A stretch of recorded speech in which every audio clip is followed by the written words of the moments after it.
What's going on, guys? Welcome back to another episode of the Cinema Wave podcast. Today we are reviewing Civil War, the newest A24 and Alex Garland piece that has just reached theaters. It has been making waves at the box office and among audiences. It is the highest budget A24 flick as of yet, and it is Alex Garland's maybe his last film that he'll be directing. We're not sure, but we're going to talk about that a little bit today. And I am one of your hosts for today. I am Zach Miller, and I am joined by Liz Seiko. Hello, what's going on? What is going on? So, Civil War, this was definitely one of the films that I was looking forward to the most this year. But how about you? What did you think of the film? What were your first impressions? How are we feeling? First impressions, it was on my top 10 for this year, so I was definitely hyped about it.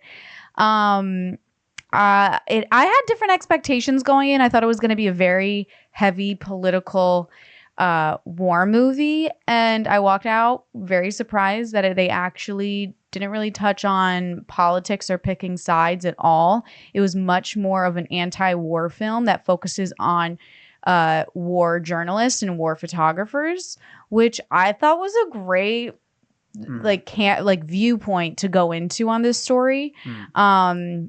And I loved it. I thought it was very gruesome at some points, which kind of shocked me. There were maybe 2 scenes that I was like, oh God, this is a lot. But overall, I think it's really great. I think it's a thriller. It locks you in right away. And I don't see any negatives about the film. So I think it's going to be a successful one. Yeah, I agree. I really liked how, for such a very big dystopian plot line, they decided to stick with just the group of photojournalists and the media coverage. And I thought that was a really creative and unique way of presenting a war film, because you typically see the exploration of the big events and like what drove America to this place and that kind of thing.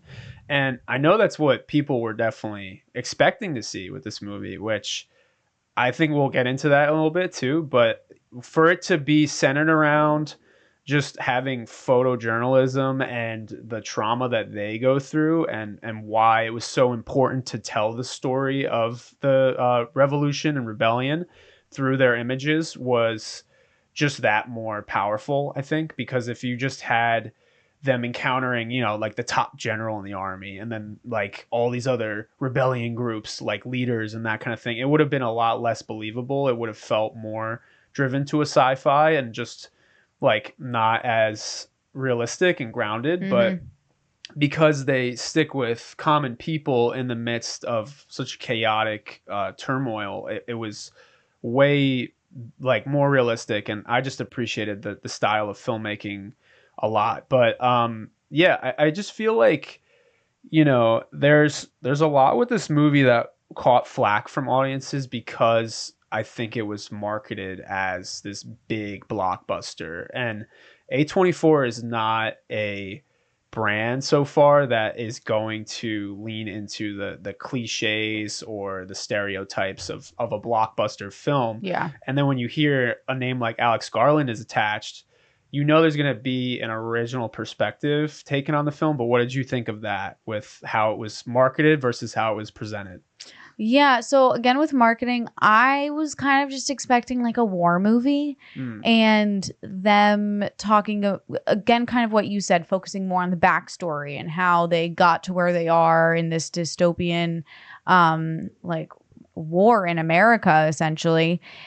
But I think that it can get lost sometimes when you start getting into the history and the details of explaining every little reason of why he's putting it in this world. And instead, he made it much more humane by making it these characters who you spend a lot of time with in this movie too. Like it's really focused on the 4 main characters practically the whole time. And I was going into it not thinking that it was going to be character heavy. It was going to be more story heavy. But I think it was really good. I think that it's kind of what I expected from Alex Garland too. I'm a huge fan of his just from Ex Machina and Annihilation. That he always gives a little bit of a twist, kind of that you're not expecting. And going into it, you have that idea that he is going to make you walk away with a different idea than you had going into the film. Oh, totally. Yeah. And I like too how he uses like social issues as a backdrop to a lot of his films. Yeah. Like Ex Machina was kind of like man versus nature, and then this one's kind of like man versus man. And just like, you know, he uses like real footage of riots and stuff from, you know, our recent history. And then he uses like other tumultuous events that inspire this revolution. And we don't have to see everything, but you can see the divisiveness that's obviously brought the country to this point, and you overhear the things the president has done. You don't necessarily see everything that's happened, but you understand that there has been a clear stance of the lines being drawn. And I actually think that having more information withheld from us creates more suspense and more mystery of what we're about to encounter, because we encounter a lot of like graphic and gruesome bits here and there. They're just like sprinkled. And then even Wagner Moura's character is like, that's nothing compared to what we might see as we get closer to Washington. So when they are foreshadowing to just this other gruesome presence that's about to come, we don't know what that's going to look like, because America hasn't been in a civil war for like, you know, over 150 years. And what was that look like as a modern take of that? So just the representation of a period that was, you know, it's so fictional, but it feels so real, I guess. And there was never a moment where I felt like something couldn't have happened. You know, I feel like something like this could happen. And it was all just like betrayal, and, you know, people are standing for themselves and their loyalty for something. And what will these ideals do to drive someone that far? So that's what the journalist kind of wanted to encounter and hopefully photograph to document the war as much as possible. So I really loved all of those bits. And kind of like what I was saying too, this is a great cast. Kirsten Dunst, Stephen McKinley Henderson, Cailee Spaeny, Wagner Moura. This was like a great like mixed age range too, of just a group. It was a great ensemble. You know, you had like the elder, you had the fresh young journalist, then you had Kirsten and Wagner, who are just like very seasoned, and they know what might lie ahead, but they choose to do it willingly. So can you talk more on like what was Kirsten's trauma, like what she was going through in those pieces? Like what was cool about that for you? Yeah, so I think it was just really beautiful, her work of having clearly this character who has seen some horrible things go down, not just in America, but other countries, because she's clearly a veteran war photographer and has had pieces that people know and know her work. Like Cailee Spaeny's character is a fan of hers, which for me, I've never really put a lot of thought into war photographers, to be honest. Yeah. Like, this was a really eye-opening movie for me, just because I don't know, I've never, every time I see like a war picture or something of like a building that collapsed, I never really think of the person that's taking that photo. I just think of like, oh, we have a picture, but I never think of the person that's actually there and trying to witness it and take footage of the events that are happening. And I get it. I think it's a great point of view to tell of somebody that's clearly jaded and isn't emotionally available because of the trauma that she went through. And you see that from the opening shot, which is, or the opening sequence of her pretty much walking in on a kind of a riot, or just like a huge fight that's happening between civilians and police officers. Yeah. And she doesn't really look shocked. She just kind of is watching to see what photos she can get. She doesn't look like she's out of place. She looks very comfortable, which is also jarring for an audience to sit down in and see a character be comfortable in utter chaos. That would shock most people. Yeah. And then it's a great juxtaposition, because then you have Cailee Spaeny's character, who is a very green photographer who is not used to it and is getting like beat up. She gets hit in that scene, and you start to see that Kirsten's character is going to clearly help Cailee's character and figure out this giant mess in this world of being a war photographer. Yeah. I also really like how, this is Cailee's moment that she feels this is the call to action for her to start her career. Like she's like, I want to be like you, like how you documented so many atrocious things, but that was inspirational because you put your life on the line for those situations. So she's like, now I want to do that. And then to do it with you would be the cherry on top. So I really love that. And then kind of like you were saying, there was a specific use of this filter that would happen that would highlight Kirsten as she's reliving those experiences of trauma. And in the beginning, they give flashbacks to other photo opportunities that she's documented with, like, I think she was in Africa and there was a man that lit himself on fire. Yeah. There was, other riots she was encountering. And it was really great how they set that up in the beginning of the film. They had that filter come around so you can understand and associate that she's reliving those experiences every time that filter comes in play in the frame. And literally the entire background will drown out visually and it's just her and she's isolated. And so when that would keep recurring, you can understand that every time she encounters new traumatic bits of the film and the events, she's reliving those past experiences, but she's becoming so numb to them because she's seen it so many times. And then when it comes up at the end again, I thought that was a great, like, passing of the torch. But also I want to touch on too, I'm not sure if you've seen this movie, but it's very similar in the sense of like trauma that they tap into. There's a film called Come and See. And no, I haven't seen it. I'm not going to even like recommend this movie just because it's graphic. Like, I'm not going to lie, it's graphic. Okay. But the intention of it is necessary, I would say, because it's about a young boy who is encountering the Nazis commit war crimes in Eastern Europe throughout these villages, and it's a Soviet era film. It was made in Russia, and it was made in the 80s, but it's so profound because there was like, I mean, you see the war through this boy's eyes, and for a boy to see something like that, you can see him gradually become more and more numb. And I felt like that was a massive inspiration for this movie because as Cailee and even Kirsten are going through these events, they're seeing these really horrible things.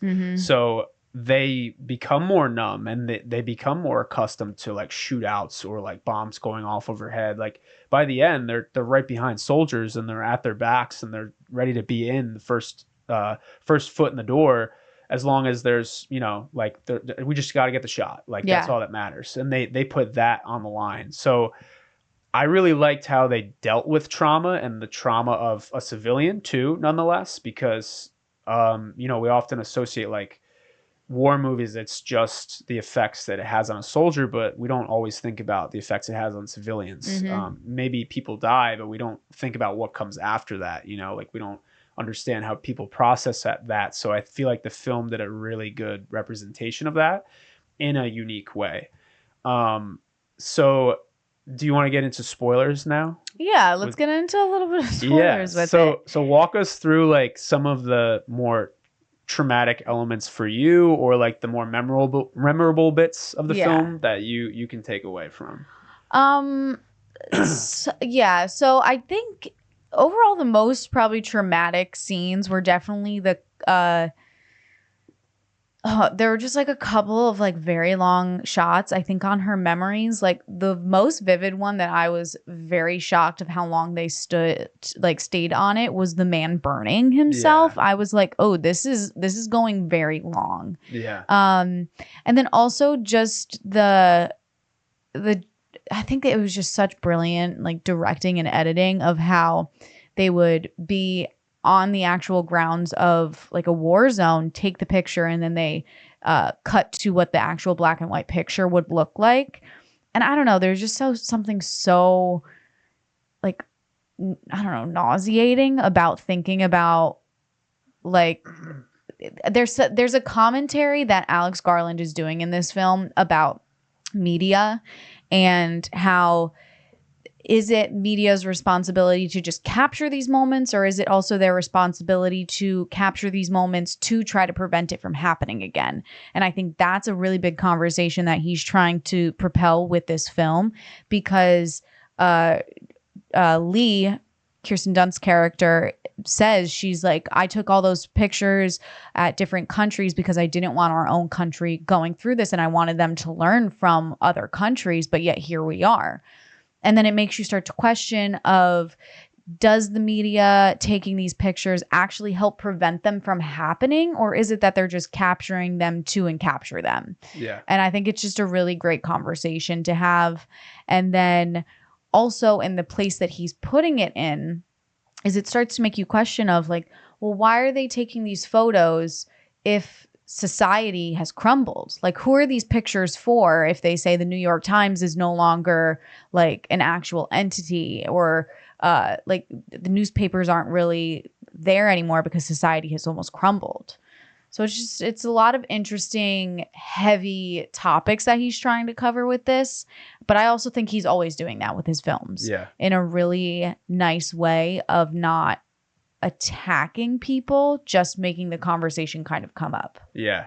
I think it's like he gives just enough breadcrumbs for you to make your own interpretation of like what he means by like weaponizing the camera in a way. Yeah. You know, like what does it mean to take these pictures, and you know, if you saw a president do something on camera, or if you like, even in our own experience, he's reflecting it on the viewer as well, because we've seen so many horrible pictures, even in like the last 5 years, of just pretty horrific events. So in videos and everything, and the access to media now, so when we're seeing those images, what does it make us want to do?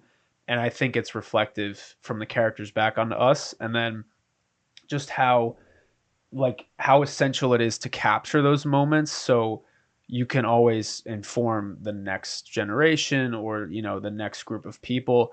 So I agree. I think it was like, I don't even know if the characters knew what they were capturing for who, but they knew that it had to be captured and told to people and documented, because it was so vile. Yeah. And then also it's interesting the different ways that it manifests in each character. So like Wagner Moura's character Joel, he gets almost like a high out of being there and taking these pictures of people dying and just being shot up, which is also kind of just jarring to watch somebody be giggling while there's like gunshots going off. But then you also kind of understand that, because like his adrenaline is probably so high from this that he doesn't know how to come down off of it.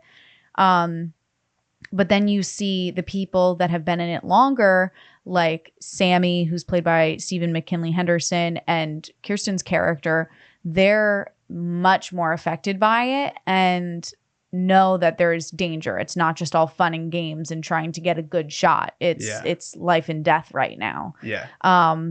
Which is, again, interesting, because then you see Cailee Spaegy's character, who's new to all of this, start off very nervous, and then she eventually develops into somebody who has that high and giddiness from being in these high suspense environments. Which is crazy to think about, that there are probably people that are in this industry who do war photography that do get a high out of that. They're so thrust into an adrenaline lifting environment that they, you know, like that's all they can think about. And I was even like with Wagner Moura's character, in a much more diluted sense, it feels a little bit like, you know, like Twister, for example. Like in that movie, there are people who are doing it for science, and then they're doing it for the glory. So like and I mean, this is so drastic, a different comparison, but like at least those people, it's similar, where they're doing it for like the high. I think Wagner is also doing it for good intentions, but he's desensitized in a way where it's for the glory. Lee's desensitized where it's for the work itself. You know, like I think she's more inspired by people need to see this, and Wagner's more like, you know, I need to be the, like even with the quote with the president, he's like, I need to get to DC to get the quote from the president because I need to do that. It's like, why do you need to do that? Like, why can't another reporter do that? You know, like that kind of thing. But it has to be him. So And then selfishly, towards the end, he's like, I gotta get in the room. I gotta get in the room. You know, like Yeah, that like he kind of doesn't thing. even care. I mean, Yeah. huge spoiler, It's but like he doesn't even care that she died, and he's just like, we just got to keep going. We got to keep going. He's He doesn't willing even to mourn. interrupt, yeah, he doesn't care she died. No. And he interrupts the entire mission. Like there could be shooters still in the building. Like he's just like, I gotta get a quote, or he's like right behind him. Like he's like one of the first people that is literally sticking behind Army Rangers. Like, I gotta be in the room when you shoot somebody, or like when you're about to interview somebody, I want to be there. That kind of thing. And Lee is also doing that, and Cailee's learning that type of feel. But yeah, I mean, there's so many risks for just all of them in that situation. But even after one of their first encounters going into a shootout, there's that one U.S. Army guy that the rebels shoot, and then immediately cuts to Wagner outside, like cheery, like tapping a guy on his shoulder, and then Kirsten's like watching the building burn, and she's like reflecting. She's like, was what we did a good thing or a bad thing, or like was that okay? Like I don't know yet. I like how there's no answer. Yeah, there's no like right and wrong side in this movie yet, like that they established. And they you know, like obviously what the president is doing and what we've heard he's doing is appalling. But you know, when you see a rebel so quick to end somebody's life in the name of democracy, it also reflects on them. They're like, was that a good idea? Like, are we doing the right thing here? Like, it's always that there's no, and especially with like modern warfare, there's like, you know, what kind of cause are we doing this in the name of? You know, like who is this, you know, validating, I guess. Yeah. So it's really interesting. And I also love, going back to the camera stuff, I love how Cailee was black and white film, and then Kirsten was color digital film and that kind of thing. So they each had their own style of capturing the scenes and stuff like that. I thought that was really cool. Yeah.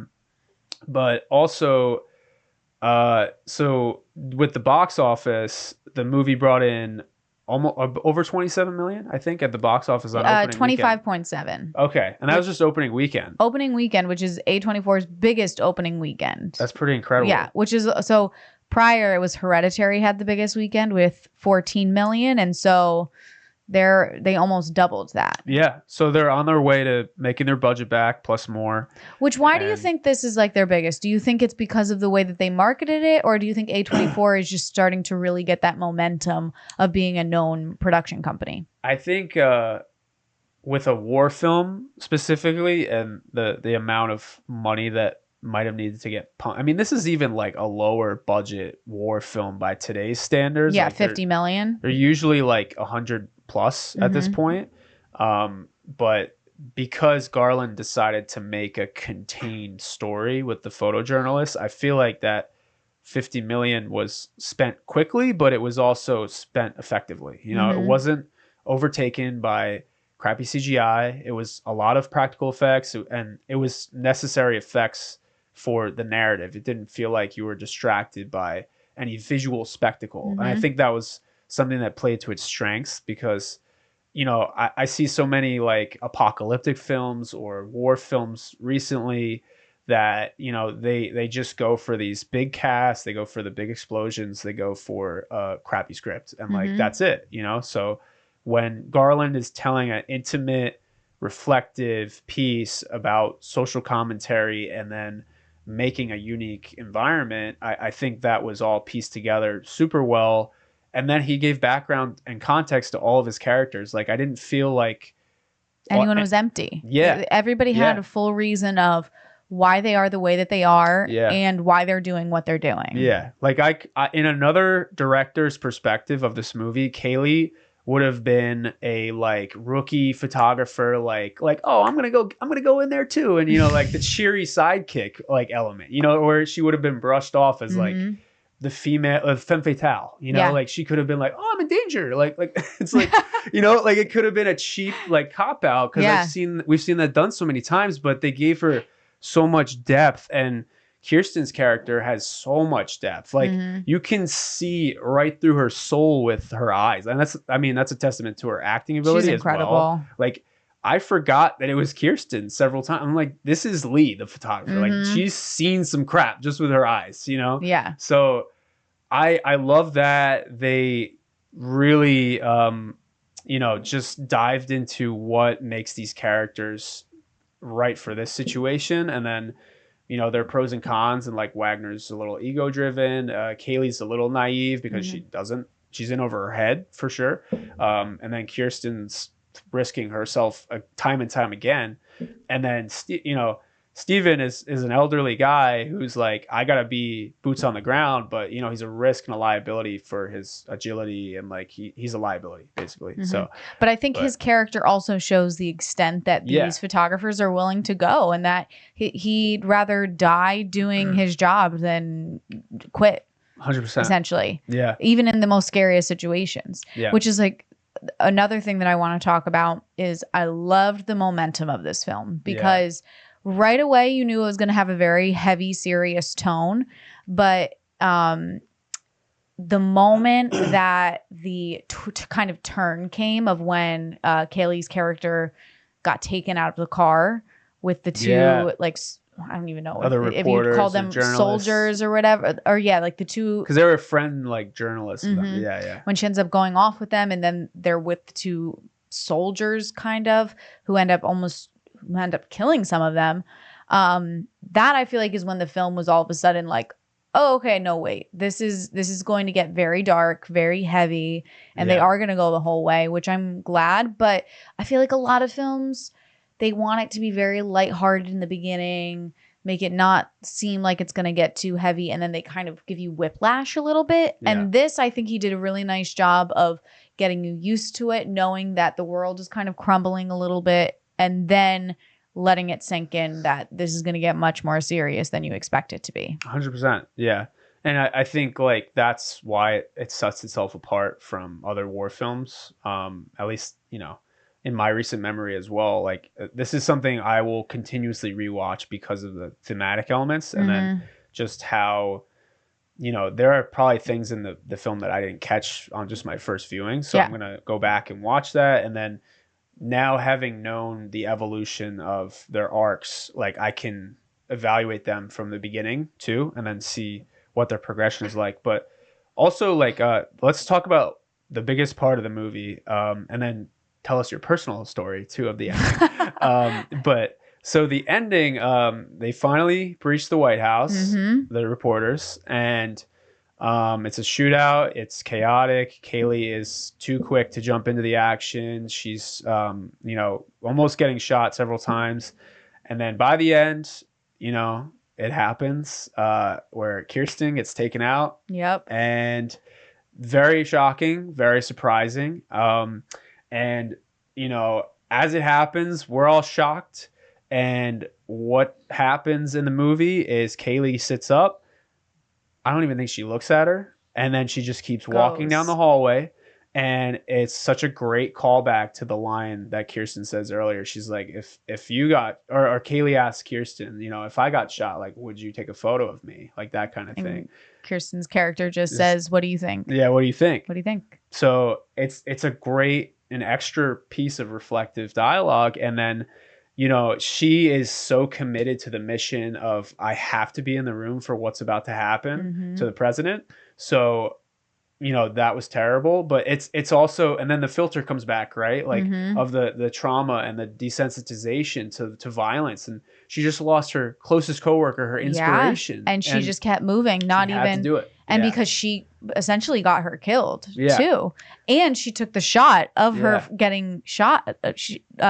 Cailee's character took the picture of her getting shot, which is crazy that it literally was like a whole baton passing of like, okay, yeah, you're the war photographer now who kind of doesn't care who it's happening to, but you're going to get that shot done. 100%. Yeah. And then for her to just, you know, that's another moral dilemma, I guess, for the audience as well, is like, should you turn around and, you know, help your coworker, or, you know, at least be with them? And that when your mission is on the end of the finish line, like that, that's what Wagner was kind of posing on Cailee and us, I think a little bit too, is he's like, I gotta get in there, you know. Well, I think it's also a testament to the two lead characters that died was because they got emotional and cared more about the people that they were trying to save. I think in order to survive as a war photographer, what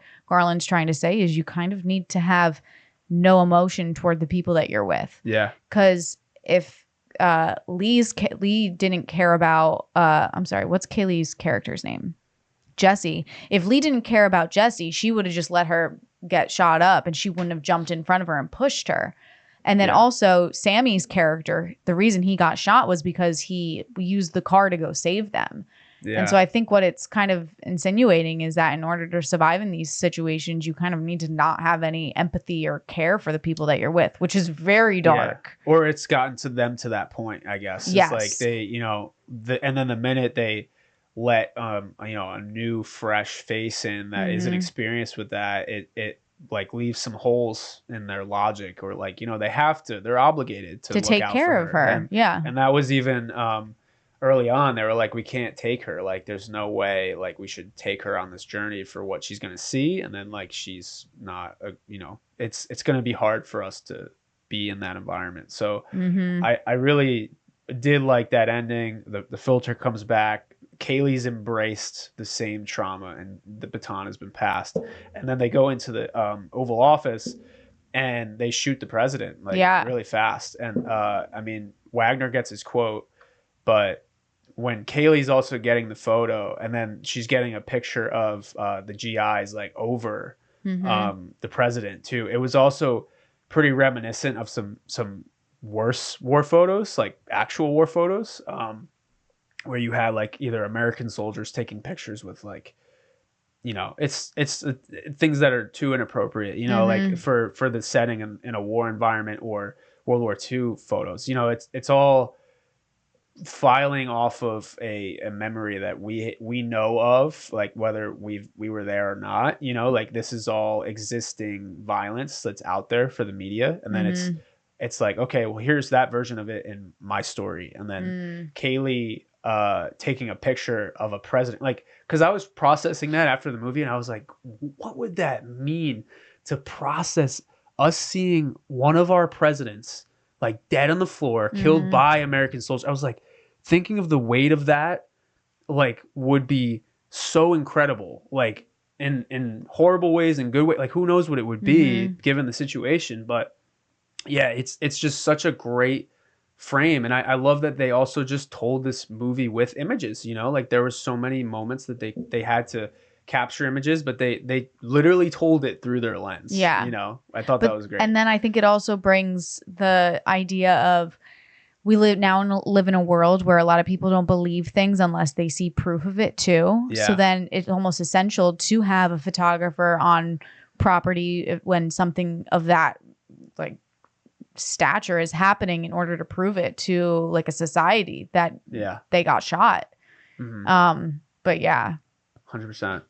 Yeah. It's a heavy film. It's very heavy. It's definitely heavy, and that's like going back to our point too. It's not the traditional war film, so I do think it was a little wrong for them to market it with like, you know, these huge backdrops of like cities. And like just today before we recorded, I found these AI created posters released by A24, and it was like Las Vegas, you know, San Francisco, like all these backdrops. Which it looks like you're going to watch like America crumble in all the big cities, that it's going to be kind of like Cloverfield-y. Yes.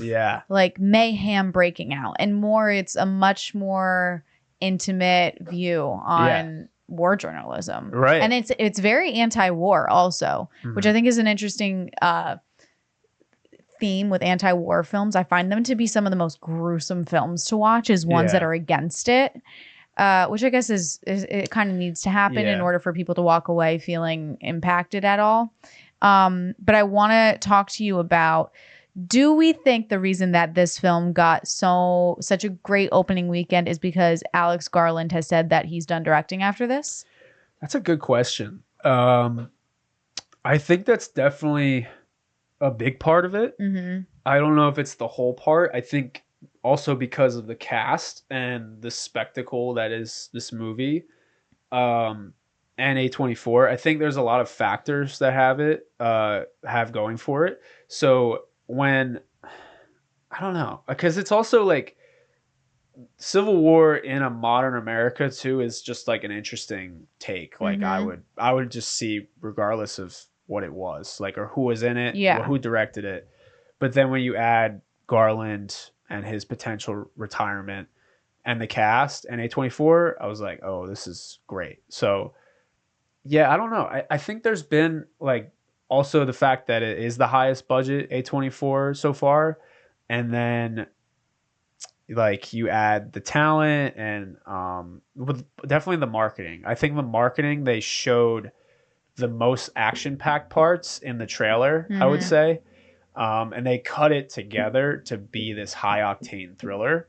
And it's a little bit more of a slow burn. So yeah, I think it's a little bit of everything, maybe. What do you think? I mean, I think it's an interesting last film if he's really done directing after this. Yeah. Like I didn't expect this. I thought I don't know. I thought it would have been a little bit more grandiose if it was really going to be his last directing. But I don't know. Something that I was talking about before off film is sometimes I feel directors like to say, quote unquote, they're done directing after this because it makes people jump the gun of being like, oh, we got to go see their last film. We got to go see their last directing. And so I think it's getting overused a little bit of saying this is my final directing piece. And I'm interested to see if he actually sticks with this and sticks only with writing, or if in 5 or 10 years, all of a sudden he's going to be like, I'm back. I know. Yeah, I kind of almost feel the same way just because, like, we have seen that before. Yeah. Like Hollywood celebrities, like, you know, maybe they do actually retire and maybe they are actually like, I need to take a break. But I guess with at least directors too, like, he has such a great resume so far. I find it hard to believe that he would be done. It's not a big resume either. It's not like he's done, I don't know, he doesn't have the biggest like filmography for directing. And I mean, he's done like awesome films. And then I think all of these with the ones that he's directed, at least with A24, I think. It looks like Annihilation was A24. I have to fact check that. I don't remember. Yeah, and then he wrote 28 Days Later, which was like this rebirth of like the zombie genre for like a second there. And that was like really cool and really different. And yeah, he just has a really great approach to things that I would be a little sad to see him like just finish it. But if he is going to write, I think he should definitely write, like continue the writing, because all of his screenplays are great as well. So he has a lot going for him. We don't want to see him go. I guess that's what we're trying to say. But yeah. So any final thoughts with the movie? No, I think let's give scores, honestly. Yeah. Let's get into it. Okay. Do you want to go first? Yeah, sure. Go first. This might surprise you, but I'm gonna give it a 10. Oh my god! Because I remember I walked out of the movie and I was like, that was unlike many things that I've seen before with an action movie and with a war movie, and there are so many rich layers to it that I can't wait to study more. And I feel like this could be a film that is underappreciated at first and receives that flack at first from people who didn't like it. But I think people will go back to revisit it. I also think American audiences might not be fully ready for this type of film yet, or even the climate we're in. So I personally I'm gonna give it a 10. Wow, yeah, I was not expecting that. I'm a little taken back. Wow, a 10. Okay. I'm very torn right now. I'm in between, and I don't like doing in between numbers, but I'm like 8.59 range. So I guess I'm going to go though 8.5 because I don't think I'll ever rewatch this film just because it's very gruesome at points. And like, I'm glad I watched it. I think it's a really great film as a first time watch. I just don't know if I'd want to sit through all of the violence again, just because I usually don't watch films like this. And so, but I mean, it's a very interesting, thought-provoking film. And I do think everybody should watch it because it's not it's for everyone to Yeah. take something away. I also think the acting is brilliant. Yeah. Everyone's just delivering so much work. It's really great. But yeah, so 8.5/9. Yeah. If I were to rewatch it, but Okay. I'm never gonna. I still think it's a good score. Like that's it's not like it's mid, but it's good. It's yeah. definitely like up there for the year too. I mean, it's probably under Dune still, but I think like, it's under Dune. Yeah. Yeah. Like I think this just has like for a singular vision, I guess. Like Dune is a franchise now, but like it's definitely one of the better films this year so far. I mean, it's April, but it's still one of the better tailored films this year. So I think that's just like part of it. And one last thing too, before we sign off, to go along with the Alex Garland thing, there is the one film, Warfare, that he's co-directing. And that is going to have an awesome cast. DJ gave us all the list, and it's kind of like all of the young talent that's existing in Hollywood besides Zendaya and Timothée Chalamet. You never know. They could sign on. They might just tag on. Yeah. There's Cosmo Jarvis, Will Poulter, Michael Gandolfini, Joseph Quinn, Noah Centineo, Kit Connor, Charles Melton, and a lot more. So, I mean, that's a great ensemble right there. I'm interested. Maybe it's a little derivative from Civil War. We don't know. But I'm interested to see it. It's Alex Garland. So, he's put together quite a resume, and I'm interested to see what's going on. But he's going down this war path. He's on that war path. He's on that war path, people. Seriously. But any final thoughts, Liz? No, I think it's good. I think it's a great film. Good luck. It's very jarring. Yeah, I think it's definitely worth the watch. It's probably the best movie out right now, if you're not including Dune, maybe. But I think until Challengers comes out. Ooh.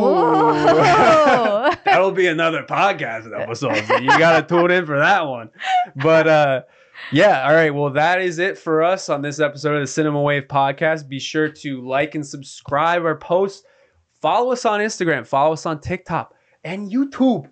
Right below this video is our YouTube channel. Okay, so go to Instagram, follow our pages at Culture Wave, at _Culture Wave Media. Sorry, at Cinema Wave Media, at Jersey's Finest Podcast. It's another great podcast that we're putting together of Jersey creatives. Like I said, follow our YouTube Culture Wave Media Network page.